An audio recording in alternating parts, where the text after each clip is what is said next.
Meaning of downs. Downs. Downs. Downs. Downs.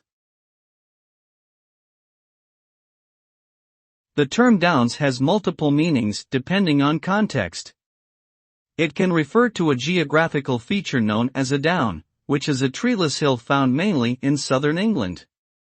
It can also refer to a negative aspect of a situation, such as a downturn in the economy or a setback in one's personal life.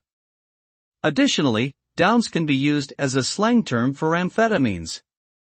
Overall, the meaning of downs can vary greatly depending on its usage, but it often carries a connotation of something negative or diminishing.